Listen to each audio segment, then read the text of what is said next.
Ukrainan itsenäisyyspäivää vietetään huomenna 4. kertaa Venäjän aloittaman täysimittaisen hyökkäyssodan aikana. Haastattelimme merkkipäivän alla uutta Ukrainan Suomen suurlähettilästä. Hän kaipaa ennen kaikkea aseapua Ukrainalle ja toivoo muutosta rahankeräyslakiin. 47-vuotias MYKHAILO VYDOINYK otti ohjat käsiinsä Ukrainan suurlähetystössä kesäkuun lopulla. Tanskasta saapunut VYDOINYK on mielissään uudesta asemapaikastaan. Я побачив, що ви маєте величезне серце. З ким ми не спілкувалися, це мене дуже вразило. У вас дуже добрі люди. Повірте, це не мій комплімент як дипломата, а просто як людини. Suomesta on tullut Ukrainalle yksi sen tärkeimmistä liittolaisista. VYDOINYK kiittää presidentti Alexander Stubbia tämän aktiivisesta roolista rauhanponnisteluissa. Suurlähettilään oma tehtävä Suomessa on selvä. У нас є 3 пріоритети. Перший – це зброя. Breaking news to bring you. The Reuters news agency reporting that a Malaysian passenger aeroplane has crashed in Ukraine.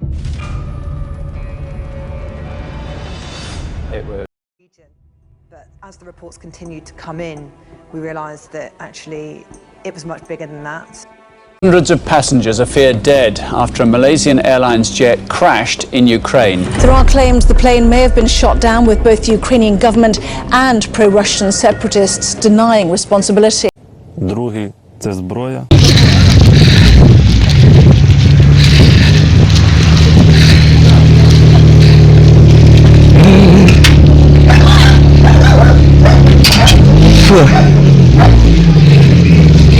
Да вот, вон солому тушит.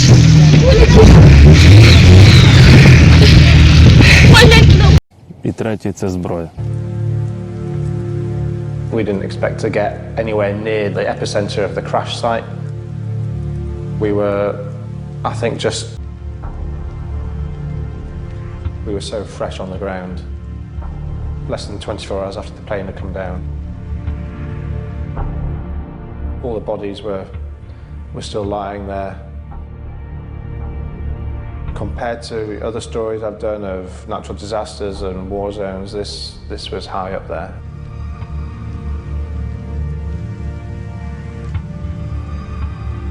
Everywhere I looked there were bodies. I mean, just heads and arms and legs and young children and suitcases and just people. Everywhere, every step, in trees, tops of houses. It was staggering. And it's absolutely staggering. I've just never seen so many dead people in one place at just one time. To be kind of launched into the middle of a crash site of a huge passenger plane, it just blew both of our minds. This was such a catastrophic incident that as the plane broke up, people here say that they could see bodies literally dropping from the skies.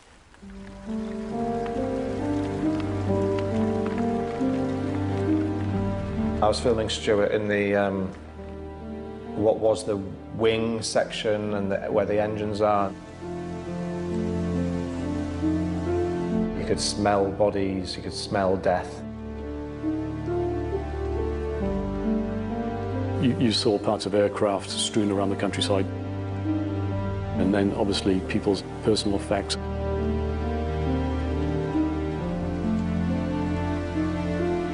And then you pull up actually to the main crash site itself, which is enormous. They're still pulling bodies out of the crash site.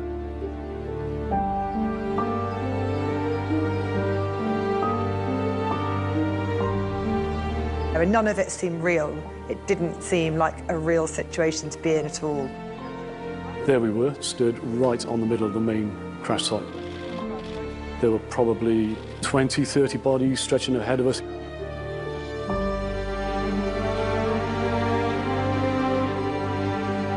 It was horrendous. The debris field, I think is the term they used, was very large. We were at one end of the debris field, but it went back a long, long way. And the whole way, through fields after fields and roads after roads, bodies, just everywhere you look.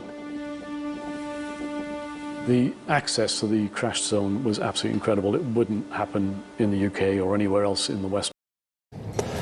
Нам зараз надзвичайно важливо витримати цю агресію з боку росіян, витримати цей натиск і відстояти нашу країну.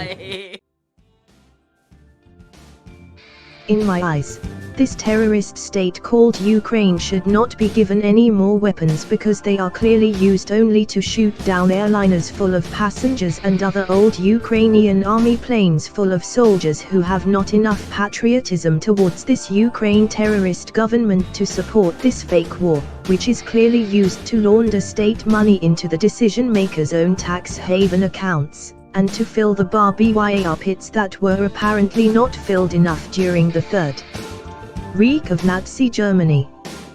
The terrorist government of Ukraine, which clearly uses the weapons it received from the West to shoot at civilians because it would never dare to shoot at the nuclear-armed state of Russia, its army or its civilians.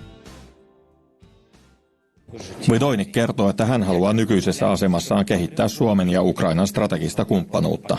Suomi ja Ukraina allekirjoittivat turvallisuussopimuksen viime vuonna.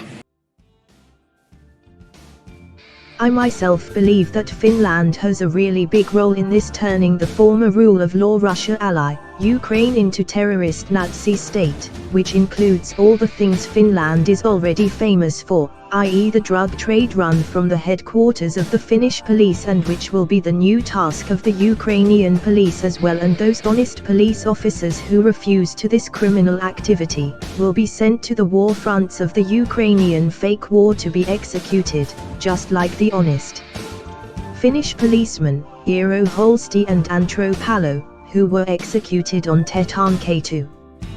The Finnish police who robbed Finnish banks in the 90s with the help of the Honda League, managed by the Helsinki police chief, Seppo Selenpää, which is a model example of how authorities in democratic countries outsource their own illegal activities to criminal organizations, where the Honda League's task was mostly to convince the Finnish people that the crime wave is real, and that the police and its massive budget are needed to prevent crime, even though the police themselves are behind these crimes in Finland, and why the Finnish police is the largest umbrella organization of organized crime in Europe, which will certainly comes to Ukraine to show how banks are robbed and drug trade led from its own headquarters. The Ukrainian people, who are allowed to get used to these plane crashes like Malaysian Flight 17, which is equivalent to the Finnish copter line accident and the sinking of the Estonian car ferry, which was machineted 4 years after Estonia gained independence.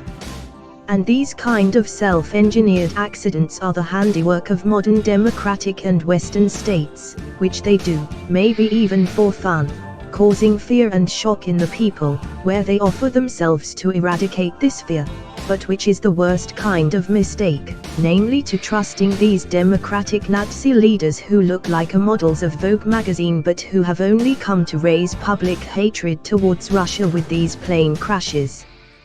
Democratic states, whose medicine is 100% Nazi medicine, where these citizens who are not profitable to the state are used as medical human rats in brain research studies, where medical researchers study the effect of various chemical compounds on the human brain and, if necessary, torture these people medically in the name of imaginary diseases, and which has become the calling card of Finnish medical care on the side of citizens who are not profitable to the state.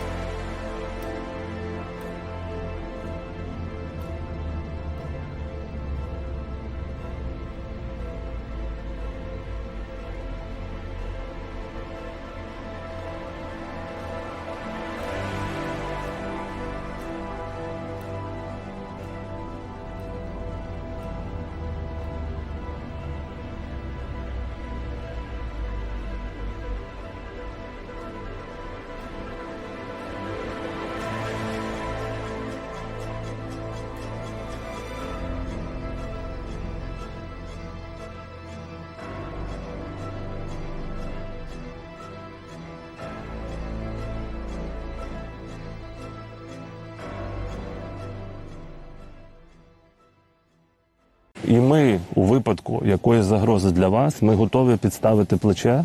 Наші солдати будуть, я вважаю, відправлені. І навіть я візьму на себе цю сміливість сказати до Фінляндії для того, щоб захищати вас, якщо, не дай Бог, така буде загроза. Ви бачите реально таку загрозу в Фінляндії, що Росія могла б сюди напасти? Дуже бачу велику. На жаль, я не хочу лякати людей. Зараз Путін запустив цю воєнну машину на 100%.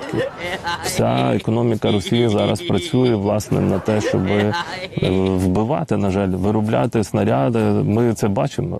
Suomalaisia VYDOINYK kiittää avusta, mutta toivoo muutosta rahankeräyslakiin. Sen jälkeen yksityishenkilötkin voisivat lahjoittaa rahaa suoraan Ukrainan armeijalle. Suurlähettiläs muistuttaa, että joka ikinen sotapäivä maksaa Ukrainalle vähintään 220 miljoonaa euroa.